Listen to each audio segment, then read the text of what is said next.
ভারত থেকে চোরাই পথে আসা নিম্নমানের চায়ের সয়লাব বাজার, অবিকৃত থেকে যাচ্ছে দেশীয় চা। সংকটের বৃত্ত ভেঙে রফতানি বাড়ানোর পরামর্শ বিশেষজ্ঞদের। সেচ অঞ্চলে একের পর এক পল্লী বিদ্যুতের ট্রান্সফরমার চুরি, ইরি ও বড় আবাদ নিয়ে শঙ্কায় নেত্রকোনার কৃষক। জড়িতদের ধরতে অভিযানে পুলিশ। এবং বাঁধ টেকেনি হাওড়ে ফসল রক্ষায় হচ্ছে ফ্লাড ফিউজ। আগাম বন্যায় বোরো বাঁচাতে বাঁধের ঝুঁকিপূর্ণ অংশে উন্নত প্রযুক্তির ব্যবহার, কোটি টাকা সাশ্রয় হওয়ার আশা।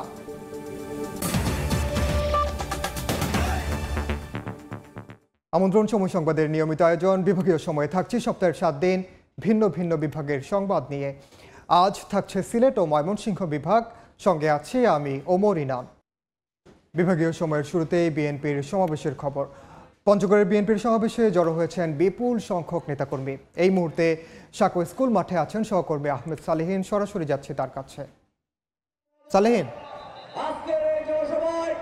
বিএনপি ঘোষিত রেইনবো নেশনের যে দর্শন, যেখানে সাম্য, সম্প্রীতি এবং যেই মানবিক বাংলাদেশ গড়ে তোলার যে লক্ষ্য এবং ঐক্যবদ্ধ একটি বাংলাদেশ গড়ার লক্ষ্য নিয়ে আজকের এই পঞ্চগড়ের সাকোয়া যে উচ্চ বিদ্যালয় মাঠে জনসমাবেশ আয়োজন করেছে, তার চিত্র কিন্তু আপনারা দেখতে পাচ্ছেন যে যারা এখানে উপস্থিত হয়েছেন তারা মূলত বিএনপির অঙ্গ সহযোগী সংগঠন ছাড়াও হিন্দু, বৌদ্ধ, খ্রিস্টান ঐক্য যে ফ্রন্ট, কল্যাণ ফ্রন্ট, তাদের নেতৃবৃন্দ কিন্তু উপস্থিত হয়েছেন। বিভিন্ন রঙিন ক্যাপ মাথায় দিয়ে, রঙিন টুপি মাথায় দিয়ে, যেখানে লাল, নীল, হলুদ, কমলা, সবুজ সেই বর্ণের বা রঙের টুপি মাথায় দিয়ে তারা এখানে অবস্থান করছেন, বসছেন।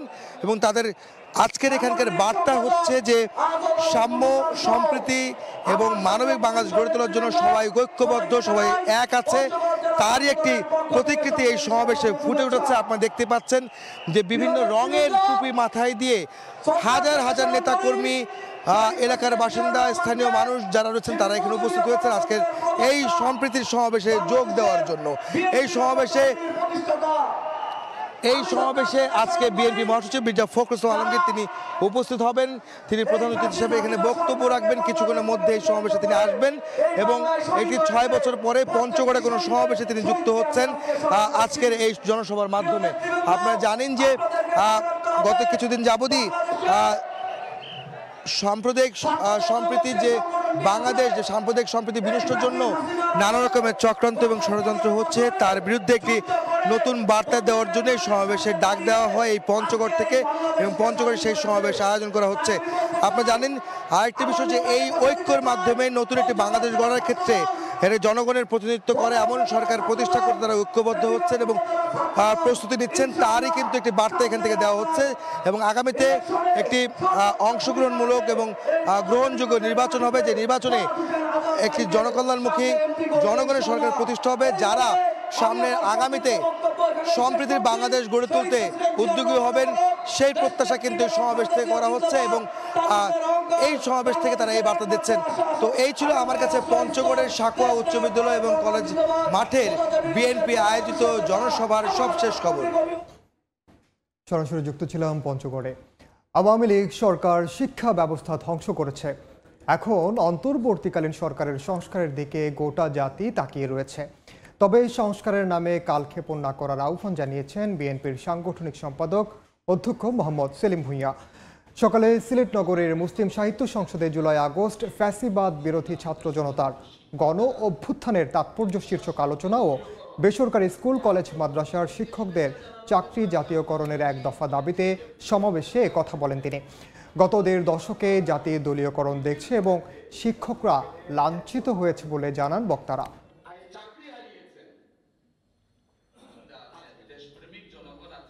এই অন্তর্বর্তীকালীন সরকারের কাছ থেকে আমরা শিক্ষা ব্যবস্থাকে যে আবার ঢেলে সাজানো হবে তার কোনো পরিকল্পনাও দেখছি না। সংস্কারের নামে তারা কালক্ষেপণ করছেন, সংস্কারের নামে তারা, আমি মনে করি, ষড়যন্ত্রে আওয়ামী লীগের ফাঁদে তারা পা দিচ্ছেন। এই সরকার উদ্যোগ নেওয়ার কোনো চেষ্টাই করছে না। তারা দীর্ঘক্ষণ কিভাবে ক্ষমতায় সংস্কারের নামে থাকবে, তাদের সেই প্রচেষ্টা। মহাসংকটে দেশের চা শিল্প। পুরানো গাছ, ভারত থেকে নিম্নমানের চা আমদানি ও অবৈধ পথে প্রবেশ, সিন্ডিকেট এবং অনিয়ম সহ নানা কারণে সর্বোচ্চ উৎপাদনের পরও হুমকির মুখে এই শিল্প। মান কমে যাওয়ায় বিদেশের বাজার হারাচ্ছে বাংলাদেশের চা। এমন পরিস্থিতি থেকে উত্তরণে সম্মিলিত উদ্যোগ নেওয়ার আহ্বান চা বাগান মালিকদের। ইকরামুল কবিরের রিপোর্ট, ছবি তুলেছেন নওশাদ আহমদ চৌধুরী। রেভিনিউ ফাঁকি দিতে গিয়ে আপনি 100 টাকা, 120 টাকা, 130 টাকা রেটে আপনি চা বিক্রি করে দিচ্ছেন। অপশনে কি তাহলে মানুষ 200 টাকায় চা কিনবে? বাংলাদেশ চা বোর্ড প্রধানের মুখে এমন ক্ষোভ চা শিল্পের দৈন্য দশা নিয়ে। তার মতে শ্রমিক সংকট, অব্যবস্থাপনা, কালোবাজারে চা বিক্রির কারণে এ খাত রুগ্ন অবস্থায় পতিত হয়েছে। বাংলাদেশ চা বোর্ডের তথ্য মতে 2001 সালে দেশে চা উৎপাদন হয় 5 কোটি 31 লাখ কেজি। ওই বছর চা রপ্তানি হয় 1 কোটি 30 লাখ কেজির মতো। 2023 সালে 169টি বাগানে চা উৎপাদন হয় 10 কোটি 29 লাখ কেজির মতো, আর রপ্তানি হয় মাত্র 10 লাখ কেজি। মান কমে যাওয়ায় বিদেশের বাজার হারাচ্ছে বাংলাদেশের চা। এই গাছগুলোর বয়স 100 বছর পেরিয়ে গেছে। এই গাছগুলো থেকে এখন আর মানসম্পন্ন চা উৎপাদন সম্ভব হচ্ছে না। তারা যদি প্ল্যান্টেশনটা চেঞ্জ করে ফেলে, তখন আমাদের প্রোডাকশনটা আবার সেই হাই ইল্ডিং যে প্ল্যান্টের যে প্রোডাকশন, সেই প্রোডাকশনটা আবার বৃদ্ধি পাবে। এদিকে ভারত থেকে আমদানি ও চোরাই পথে নিম্নমানের চা দেশের অভ্যন্তরে প্রবেশ করায় দেশের চা অবিকৃত অবস্থায় পড়ে থাকে, আর বাগান মালিকদের অনিয়মের কারণে চায়ের ন্যায্য দাম পাওয়া যাচ্ছে না। যারা এই স্মাগলিং করতেছে তাদের শুটেড সাইড ওই জায়গায় মেরে ফেলতে হবে। একেবারে কম দামে একজন টি ট্রেডার চা পেয়ে যাচ্ছে, সে অকশনে কেন 200 টাকা 250 টাকা দিয়ে চা কিনবে? এই যে লুটপাটটা হয়েছে সেটা তো আগে হয়েছে। এখন যেটা করছি আমরা সবাই মিলে, আমরা এটাকে এই ইনকিউবেটরে দিয়ে আমরা এটাকে বাঁচানোর চেষ্টা করছি। বর্তমানে হেক্টর প্রতি দেশে চা উৎপাদন হয় 1740 কেজি। মানসম্পন্ন চায়ের উৎপাদন বৃদ্ধি করে দেশীয় চাহিদা মেটানোর পাশাপাশি রপ্তানিমুখী করা সম্ভব বলে মনে করেন বিশেষজ্ঞরা। ইকরামুল কবির, সময় সংবাদ, সিলেট। চা শিল্পের আরও সমস্যা জানাতে এই মুহূর্তে হবিগঞ্জের চুনারুঘাটের লালচান চা বাগানে আছেন সহকর্মী রাশেদ আহমদ খান ও মৌলভীবাজারের প্রেমনগর চা বাগান এলাকায় শাহ অলিদুর রহমান। সরাসরি শুরুতে যাচ্ছে রাশেদের কাছে। রাশেদ, নানা কারণে হবিগঞ্জের চা শিল্প অনেকটা হুমকির মুখে রয়েছে। আমরা জেনেছি যতটুকু যে চা বাগানের যে হবিগঞ্জের 24টি বাগান আছে, এই বাগানগুলোর অনেকগুলোতে খুব একটা লাভবান হচ্ছে না, যে কারণে চা শিল্প নিয়ে যারা মালিক পক্ষ আছেন এবং চা কর্তৃপক্ষ আছেন তারা অনেকটাই বিপাকে আছেন। আমরা জানি যে আসলে হবিগঞ্জে যে রাষ্ট্রায়ত্ত চা বাগান আছে 4টির মতো, এই 4টিতে দীর্ঘদিন যাবৎ উৎপাদন না হওয়ার কারণে, ধর্মঘটের কারণে লস হচ্ছে। এছাড়াও হবিগঞ্জে যে মালিকানাধীন যে চা বাগানগুলো আছে এগুলোতেও বিভিন্ন কারণে লসের সম্মুখীন হচ্ছে।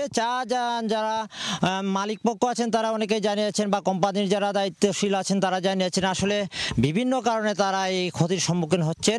এর মধ্যে একটি আছে যে হবিগঞ্জের যে বিভিন্ন সীমান্ত এলাকা আছে, এই সীমান্ত এলাকা দিয়ে বিশেষ করে ভারত থেকে বিভিন্ন অবৈধভাবে চা এসে কম মূল্যে এখানে বিক্রি হয়, এবং যে কারণে এই চা বিক্রির কারণে যে অবৈধ চা আসে, যে কারণে যারা বাগান মালিক আছে প্রকৃত মূল্য পাচ্ছেন না। এছাড়াও যে বিভিন্ন সময়ে ধর্মঘট সহ বিভিন্ন ধরনের কাজ বন্ধ থাকে, শ্রমিকরা বিভিন্ন আন্দোলন করে থাকেন, এ কারণেও অনেক বাগান ক্ষতির সম্মুখীন হচ্ছে।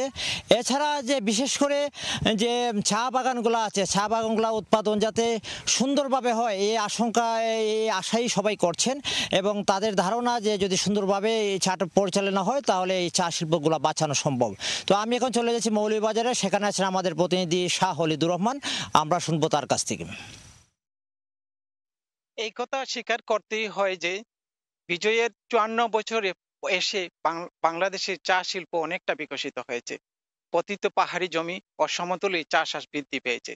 2019 এবং 2023 সালে এসে দেশের সর্বোচ্চ চা উৎপাদন হয়েছে। এই ধারাবাহিকতায় বাংলাদেশের চা বোর্ড 2024 সালে অর্থাৎ চলতি বছরে এসে 10 কোটি 85 লাখ চা উৎপাদনের লক্ষ্যতা নির্ধারণ করেছে। কিন্তু সময়ের ধারাবাহিকতায় এবং বর্তমান প্রেক্ষাপটে চা শিল্প এখন দুর্যোগময় অবস্থার মধ্যে পতিত হয়েছে। এই দুর্যোগময় অবস্থার মধ্যে সবচেয়ে বড় যে সংকটময় পরিস্থিতি সেটি হচ্ছে চায়ের উৎপাদন মূল্য পাওয়া যাচ্ছে না।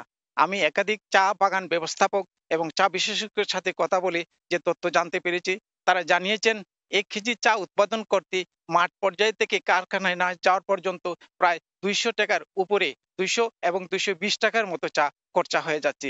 এই অবস্থায় এই চা নিলাম বাজারে এসে মাত্র 220 বা 240 বা 30 এইরকম পর্যায়ে বিক্রি করতে হচ্ছে। এতে করে তারা তাদের উৎপাদন খরচ তোলা তাদের জন্য কষ্টকর হয়ে পড়েছে। সেই সাথে চা শ্রমিকদের মধ্যে একজন মজুরি না পাওয়ার কারণে তাদের মধ্যে একটা অসন্তোষ বিরাজ করছে। চা শ্রমিকদের তারা নিয়মিত মজুরি দিচ্ছে না। একটা অনুসন্ধানে দেখা গেছে শুধু মৌলভীবাজার জেলায় প্রায় 20টি চা বাগান যারা এখন আর নিজস্ব কারখানায় তারা চা উৎপাদন করছে না, তারা ওই চা পাতা উৎপাদন করে কাঁচা তা উত্তোলন করে তারা বাইরে বিক্রি করে দিচ্ছে। এই অবস্থা অব্যাহত থাকলে চায়ের যে সুনাম ছিল সে সুনাম ধ্বংস হয়ে যাবে। কাজেই এখনই এই সময়েই সরকারের নজরদারি এবং পৃষ্ঠপোষকতার প্রয়োজন বলে সকলে মনে করছেন। তো এই ছিল আমার কাছে মৌলভীবাজারের চা শিল্পের সর্বশেষ খবরাখবর। সরাসরি যুক্ত ছিলাম হবিগঞ্জ এবং মৌলভীবাজারে চা শিল্প নিয়ে। আমরা আরও খবর জানবো। চা শিল্পের সমস্যা ও সম্ভাবনা নিয়ে কথা বলার জন্য এই মুহূর্তে লাক্কাতুরা চা বাগানে আছেন সহকর্মী ইকরামুল কবির, তার সঙ্গে আছেন শাহজালাল বিজ্ঞান ও প্রযুক্তি বিশ্ববিদ্যালয়ের ফুড ইঞ্জিনিয়ারিং ও টি টেকনোলজি বিভাগের অধ্যাপক ডক্টর মোহাম্মদ মোজাম্মেল হক। সরাসরি যাচ্ছি ইকরামের কাছে। ইকরাম, ধন্যবাদ। এই বিষয়ে কথা বলার জন্য আমাদের সাথে সংযুক্ত হয়েছেন সিলেটের শাহজালাল বিজ্ঞান ও প্রযুক্তি বিশ্ববিদ্যালয়ের ফুড ইঞ্জিনিয়ারিং এবং টি টেকনোলজি বিভাগের অধ্যাপক ডক্টর মোহাম্মদ মোজাম্মেল হক। আপনাকে আমাদের সাথে সংযুক্ত হওয়ার জন্য ধন্যবাদ জানাচ্ছি এবং কৃতজ্ঞতা জানাচ্ছি। এই চা শিল্পে এত বড় একটা বৃহৎ শিল্পের এই দৈন্যদশা কেন? ধন্যবাদ আপনাকে। আপনারা জানেন যে ক্লাইমেট চেঞ্জ একটা বিরাট ব্যাপার সারা বিশ্বেই, কিন্তু আমাদের দেশে ক্লাইমেটকে অ্যাডাপ্টেবল চার ভ্যারাইটির খুবই অভাব, এবং তাছাড়া একে মোকাবেলা করার জন্য যেরকম জনবল প্রযুক্তির দরকার সেই ধরনের অভাব রয়েছে, অপ্রতুলতা রয়েছে। তাছাড়া আমরা চা শিল্পের জন্য যে পর্যাপ্ত টাকা ইনভেস্ট করা দরকার তার অভাব রয়েছে। তাছাড়া আমরা যদি দেখি যে চা শিল্পের যে উৎপাদন খরচ তার সাথে যে সেল করতেছে সেই খরচ কিন্তু অ্যাডজাস্ট করে না, অনেক কম, সেটা একটা বড় সমস্যা। এই অবস্থা থেকে এত বড় একটা শিল্পকে উত্তরণের জন্য কি করা উচিত? আমরা জানি যে 23 বছর আগের থেকে এখন অনেক উৎপাদন বেড়েছে, দ্বিগুণ হয়েছে, কিন্তু সে প্রায় রপ্তানিতে প্রায় আমরা 90% কমে গেছে। এই অবস্থা থেকে উত্তরণের জন্য আপনার কি পরামর্শ রয়েছে? আসলে এই সমস্যা থেকে উত্তরণের জন্য সবচেয়ে বড় ভূমিকা পালন করতো বাংলাদেশ চা গবেষণা ইনস্টিটিউট। যে চা গবেষণা ইনস্টিটিউট শুধু চার উন্নয়নের জন্য প্রতিষ্ঠা করা হয়েছে। সেই জায়গায় পর্যাপ্ত জনবল নাই, ইকুইপমেন্টস নাই। সেই জায়গায় যদি বিজ্ঞানীরা থাকতো এবং তারা খরা সহিষ্ণু, তারপরে পোকামাকড় আক্রমণ এই ধরনের ভ্যারাইটি যদি তারা ডেভেলপ করতে পারতো, তাহলে কিন্তু এই সমস্যাটা মোকাবেলা করা সম্ভব হতো। তাছাড়া আপনারা দেখেন চা শিল্পের জন্য কিন্তু চা যে গাছগুলা, সেই গাছগুলা কিন্তু 60 থেকে 70 বছর পর্যন্ত ভায়াবল থাকে, উৎপাদন ভালো দেয়, কোয়ালিটি ভালো দেয়। কিন্তু আমরা দেখবো যে 3/4 চা গাছই আমরা বিভিন্ন চা বাগানে সেগুলো শতবর্ষী, যে কারণে উৎপাদন কমে যাচ্ছে, এগুলো করেছে। এবং এর পিছনে আরেকটা কারণ হয়েছে যে আপনার অর্থনৈতিক ইনভেস্টমেন্ট কম, মানে তারা, আমরা জানি যে চা হলো একটা বাণিজ্যিক ক্রয় হিসেবে আমাদের দেশে বিবেচনা করা হয়। এটা যদি কৃষি শিল্প হতো তাহলে হয়তো তারা কম সুদে টাকা পেত। এই জন্য হয়তো তারা দেখছো যেহেতু বেশি সুদে আনে এবং যেহেতু লাভ কম, সেই জন্য তারা ইনভেস্টমেন্টও করে না এভাবে। এই জন্য দেখা যাইতেছে, আমরা দেখছি যে কিছুদিন আগে ন্যাশনাল টি কোম্পানির চা বাগানগুলো অনেক দিন অনুৎপাদনশীল রয়ে গেছিলো। তো দেহন্দি চা বাগানগুলো এরকম ছিল। এ কারণে কিন্তু আমরা এবছর যে আমাদের টার্গেট ছিল এর চেয়ে কিন্তু অনেক পিছনে পড়ে গেছে। সেক্ষেত্রে অভিযোগ আছে যে ভারত থেকে নিম্নমানের চা আমদানি হচ্ছে কিংবা চোরাই পথে চাগুলো ঢুকছে, এইটা কতটুকু এফেক্ট করছে? হ্যাঁ, এটা অবশ্যই এফেক্ট করছে। এটাকে যদি বন্ধ না করা যায় তাহলে চা শিল্প নির্ঘাত ধ্বংস হয়ে যাবে। আপনারা জানেন যে চা শিল্পের সাথে জড়িত 40 লাখ মানুষ আমাদের দেশে, এবং এদের জীবিকার সাথে সম্পৃক্ত। এই শিল্প যদি ধ্বংস হয়ে যায় তাহলে এতগুলা মানুষের জীবিকার উপরে হাত পড়বে। তো এটা অবশ্যই প্রতিরোধ করতে হবে, বন্ধ করতে হবে, এবং আমাদের চা শিল্পকে আগায় নিয়ে যেতে হবে। সেক্ষেত্রে মালিক এবং সরকার সবাই মিলে একটি যৌথ উদ্যোগ নেওয়া হয়েছে, সেই উদ্যোগটাকে আপনি কিভাবে মনে করছেন? এটাকে আরো ফলপ্রসূ করার জন্য কি নেওয়া উচিত? মালিক, সরকার এবং সরকারের আমাদের দেশে যে প্রযুক্তি আছে সেই প্রযুক্তিটাকে কিভাবে মাঠ পর্যায়ে নিয়ে যাও সেই ব্যাপারে সরকারের অত্যন্ত গুরুত্বপূর্ণ ভূমিকা পালন করতে হয়। এবং আমি প্রায়োরিটি দিব আমি বাংলাদেশ টি গবেষণা ইনস্টিটিউটকে এটাকে এম্পাওয়ার করতে হবে, এটাকে আপনার ক্যাপাসিটি বিল্ড আপ করতে হবে। এরকম একটা প্রতিষ্ঠান, এই প্রতিষ্ঠানটা এইভাবে ধ্বংস হয়ে যাচ্ছে যে জায়গায় জনবল নাই, আপনার ইকুইপমেন্টস নাই, উপযুক্ত টেকনিশিয়ান নাই। এটাকে যদি এম্পাওয়ার করা, এটাকে যদি ক্যাপাসিটি বিল্ড আপ করা যায়, আমাদের দেশে আমি চিন্তা করি চা শিল্পে বিপ্লব আনা যাবে। ধন্যবাদ। শুনছিলেন বাংলাদেশের চায়ের সমস্যা এবং সম্ভাবনা নিয়ে কথা, এবং কথা বলছিলেন শাহজালাল বিজ্ঞান ও প্রযুক্তি বিশ্ববিদ্যালয়ের অধ্যাপক মোহাম্মদ মোজাম্মেল হক। এই ছিল সিলেটের এবং সারা বাংলাদেশের চা শিল্পে যে সমস্যা চলছে তার উত্তরের সর্বশেষ। সরাসরি যুক্ত ছিলাম সিলেটের লাক্কাতুরা চা বাগান এলাকায়। বিভাগীয় সময় আরও থাকছে। হবিগঞ্জে সংস্কারের অভাবে সড়কের বেহাল দশা, ভোগান্তি সঙ্গী নিত্যদিন। টেন্ডার প্রক্রিয়া শেষে দ্রুত সংস্কার কাজ শুরুর আশ্বাস। নেত্রকোনার গ্রামাঞ্চলে সেচ এলাকা থেকে চুরি হচ্ছে পল্লী বিদ্যুতের ট্রান্সফরমার। গত 6 মাসে প্রায় 100 ট্রান্সফরমার চুরির ঘটনা ঘটলেও আটক হয়নি একজনও। ইরি ও বোরো আবাদ মৌসুমে এমন ঘটনায় সেচ কার্যক্রম ব্যাহত হওয়ায় দিশেহারা কৃষক। পুলিশ বলছে জড়িতদের আইনের আওতায় আনতে চেষ্টা চলছে। আলপনা বেগমের তথ্য ও আবু সুফিয়ানের ছবি নিয়ে রিপোর্ট। শুকনো মৌসুমে ইরি ও বোরো ধানের আবাদ বেশি হয়। এই ফসলের ফলন নির্ভর করে সেচের ওপর। কিন্তু নেত্রকোনায় সেচ এলাকা থেকে চুরি হচ্ছে পল্লী বিদ্যুতের ট্রান্সফরমার। সরকারিভাবে পাওয়া সেচ যন্ত্রের জন্য ট্রান্সফরমার পুনরায় নেওয়ার সুযোগ নেই। এ কারণেই কৃষকদের এখন মাথায় হাত। বন্যায় আমনের আবাদে ক্ষতি হওয়ায় এমনিতেই লোকসানে আছেন তারা। এখন ইরি ও বোরো আবাদের সময় এমন ঘটনায় সেচ কার্যক্রম ব্যাহত হওয়ায় দিশেহারা কৃষক। আমাদের উপরে যে ট্রান্সফরমার উপরে কিন্তু সব জিনিসপত্র হয়েছে, মুখটা খুললে বা নিচ থেকে পালাই দেয় নিচে। 3টা ট্রান্সফরমার নেওয়াতে আমরা অনুমান যে দুর্যোগ অবস্থায় পড়ে গেছি। এদিকে 2023-24 অর্থ বছরে জেলায় 184টি ট্রান্সফরমার চুরি হয়, যার আনুমানিক মূল্য 1 কোটি টাকারও বেশি। অথচ একটির ঘটনাতেও কাউকে আটক করা যায়নি। এখন তো শেষ মৌসুম শুরু হচ্ছে, এই চুরির প্রবণতাটা বৃদ্ধি পায় এই সময়টাতে। এই লক্ষ্যে আমরা বিশেষ টিম গঠন করেছি। চুরির ঘটনার সাথে সাথে যারা জড়িত আছে তাদেরকে গ্রেফতারের সর্বোচ্চ চেষ্টা করছি।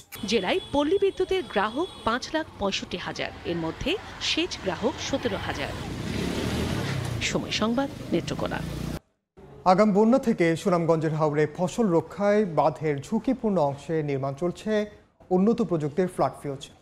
এর মাধ্যমে শুষ্ক মৌসুমে হাওরের পানি নদীতে প্রবাহিত হবে, রক্ষা পাবে বড় ফসল। সরকারের এই উদ্যোগকে স্বাগত জানিয়েছেন কৃষকেরা। পানি উন্নয়ন বোর্ড বলছে প্রকল্পটির বাস্তবায়ন শেষ হলে প্রতি বছর কয়েক কোটি টাকা সাশ্রয় হবে দেশের। এবাদুল হক রুজেলের ছবিতে হিমাদ্রি শেখর ভদ্রের রিপোর্ট। সুনামগঞ্জের বিশ্বম্ভরপুরের খরচার হাওরের গেলবারের ফসল রক্ষা বাঁধ বর্ষার প্রবল স্রোত ও পাহাড়ি ঢলে ক্ষতবিক্ষত হয়। জিও টেক্সটাইল ও বালুর বস্তা মাটির নিচ থেকে ভেসে উঠেছে। কয়েক কোটি টাকা ব্যয়ে পানি উন্নয়ন বোর্ড রায়নগর গ্রাম থেকে রাধানগর গ্রামের 2 কিলোমিটার এলাকায় হাওরের ফসল আগাম বন্যার হাত থেকে রক্ষা করতে নির্মাণ করে ফসল রক্ষা বাঁধ, যা 1 বছরেও টেকেনি। তবে এবার নতুন পরিকল্পনা নিল সরকার। খরচার হাওরের ঝুঁকিপূর্ণ হরিমোহনের বাঁধে নির্মাণ করা হবে ফ্লাড ফিউজ। এজন্য খরচার হাওর ও রূপসা নদীর তীরে 2 কিলোমিটার দীর্ঘ ফ্লাড ফিউজের নির্মাণের জন্য কংক্রিটের ব্লক তৈরি করা হয়েছে। এটা করলে জনগণ কৃষিকাজ করতে পারবে এবং ধান সুষ্ঠুভাবে তুলতে পারবে। উক্ত কাজসমূহ বাস্তবায়িত হলে প্রতি বছর যে হাওরের বাঁধসমূহ ক্ষতিগ্রস্ত হয়ে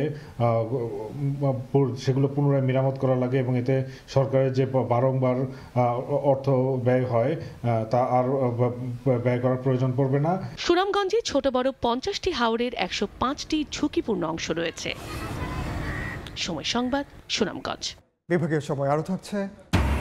পৌষের শীতে পরিযায়ী পাখির কিচিরমিচির, মৌলভীবাজারে বাইকা বিলে প্রকৃতির মুগ্ধতা, সৌন্দর্য উপভোগে দূর দূরান্ত থেকে আসছেন দর্শনার্থীরা। দীর্ঘদিন সংস্কারের অভাবে বেহাল দশায় হবিগঞ্জের বানিয়াচং আজমেরীগঞ্জ শরীফুদ্দিন সড়ক। অনেক স্থানে পিচ উঠে বের হয়েছে ইটসুরকি। আরসিসি অংশে ঢালাই উঠে কোথাও বের হয়ে গেছে রডও। জীবনের ঝুঁকি নিয়ে চলাচল করছেন দুই উপজেলার 25 গ্রামের মানুষ। দ্রুত সংস্কারের আশ্বাস সড়ক বিভাগের। রাশেদ আহমদ খানের তথ্য ও শাওন গোপের ছবিতে রিপোর্ট। খানাখন্দে ভরা সড়কে হেলে দুলে চলছে যানবাহন। একটু অসতর্কতায় ঘটতে পারে দুর্ঘটনা। হবিগঞ্জ জেলা শহরের সঙ্গে বানিয়াচং ও আজমিরিগঞ্জ উপজেলার যোগাযোগের অন্যতম মাধ্যম বানিয়াচং আজমিরিগঞ্জ শরীফ আঞ্চলিক সড়ক। সড়কটি দিয়ে প্রতিদিন শত শত যানবাহন চলাচল করে। দীর্ঘদিন সংস্কার না হওয়ায় সড়কটিতে তৈরি হয়েছে ছোট বড় খানাখন্দ। অনেক স্থানে পিচ উঠে বের হয়ে গেছে ইট সুরকি। আরসিসি অংশে ঢালাই উঠে যাওয়ায় বের হয়ে গেছে রডও। সড়কটির বেশ কিছু অংশ ভেঙে ধসে গেছে মাটি। কয়েকটি সেতুর নিচে ভাঙনের ফলে তৈরি হয়েছে মরণ ফাঁদ। 17 কিলোমিটারের সড়কে যাতায়াতের চরম দুর্ভোগে দুই উপজেলার 25 গ্রামের মানুষ। মানে হলে বাঙ্গা আর কিছু নাই। আমরা আসা যাওয়া করতে মারাত্মক দুর্ঘটনা পতিত হই। রাস্তা গুণগত মান খুব নিম্নমানের কাজগুলা করছে। রোগী লয়ে যাইতে যে সমস্যা হইতাছে। দ্রুত টেন্ডার প্রক্রিয়া সম্পন্ন করে সড়কটির সংস্কার কাজ শুরু করা হবে বলে জানায় সড়ক বিভাগ। ইতিমধ্যে এই সড়কটি মেরামতের জন্য দরপত্র আহ্বান করা হয়েছে। বর্তমানে দরপত্রের মূল্যায়ন কাজ চলছে। তা আমরা আশা করছি মূল্যায়ন শেষে আগামী জানুয়ারি মাসে আমরা কার্যাদেশ প্রদান করে কাজ শুরু করতে পারবো। 116 কোটি টাকা ব্যয়ে সড়ক ও জনপথ বিভাগ 1997 সালে এই সড়কের নির্মাণ কাজ শেষ করে। সময় সংবাদ, হবিগঞ্জ। হলুদ ফুলে ছেয়ে গেছে দিগন্ত জোড়া ফসলের মাঠ। হিমেল বাতাসে মৌমাছির গুঞ্জনে মুখর সরিষা ফুলের হলুদ রাজ্য। যেন হলুদ বরণে সেজেছে প্রকৃতি। ভোজ্য তেলের দাম বৃদ্ধিতে জামালপুরে বেড়েছে সরিষা আবাদ। মেলান্দহ, মাদারগঞ্জ, ইসলামপুর, দেওয়ানগঞ্জ, সরিষাবাড়ি এবং বক্সিগঞ্জ উপজেলার বিস্তীর্ণ মাঠ জুড়ে সরিষা আর সরিষা, যেন হলুদের গালিচা। দেশি জাতের টরিসাদ বাড়ি 14, বাড়ি 17, বাড়ি 18 এবং বিনা 11 জাতের সরিষার আবাদ করা হয়েছে। আবহাওয়া অনুকূলে থাকায় সরিষার বাম্পার ফলন হয়েছে বলে জানান কৃষক। শীত মৌসুম শুরু হওয়ায় মৌলভীবাজারের বাইক্কা বিলে আসতে শুরু করেছে পরিযায়ী পাখি। কিচিরমিচির শব্দ আর পাখির কলকাকলিতে মুখর হয়ে উঠেছে পুরো এলাকা। নানা প্রজাতির পাখি দেখতে দূর দূরান্ত থেকে ছুটে আসছেন দর্শনার্থীরা।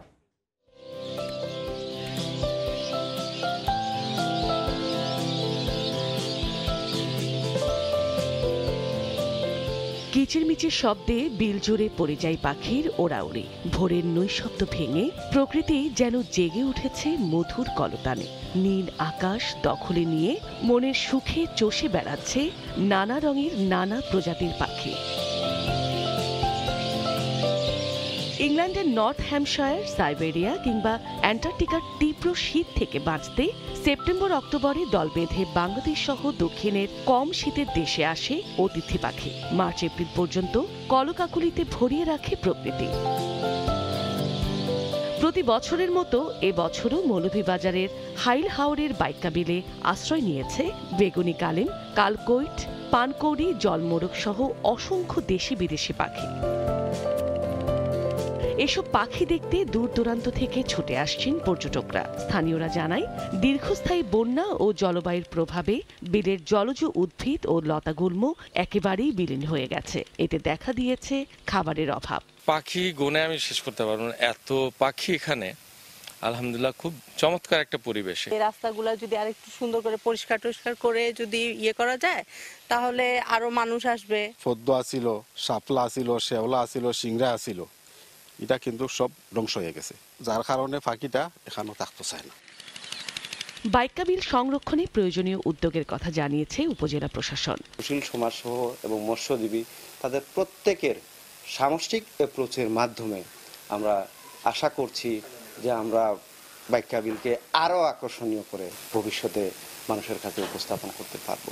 2003 সালে বিলুপ্ত প্রজাতি মাছের বংশ রক্ষার্থে হাইল হাওরের 3টি বিলের 170 হেক্টর জলাভূমিকে স্থায়ী অভয়াশ্রম হিসেবে ঘোষণা করে। সময় সংবাদ, মৌলভীবাজার। বিভাগীয় সময়ের শীর্ষ সংবাদগুলো জানিয়ে দিচ্ছি আরেকবার। ভারত থেকে চোরাই পথে আসা নিম্নমানের চায়ের সয়লাভ বাজার। অবিকৃত থেকে যাচ্ছে দেশীয় চা। সংকটের বৃত্ত ভেঙে রফতানি বাড়ানোর পরামর্শ বিশেষজ্ঞদের। এবং সেচ অঞ্চলে একের পর এক পল্লী বিদ্যুতের ট্রান্সফরমার চুরি। ইরি ও বড় আবাদ নিয়ে শঙ্কায় নেত্রকোনার কৃষক। জড়িতদের ধরতে অভিযানে পুলিশ।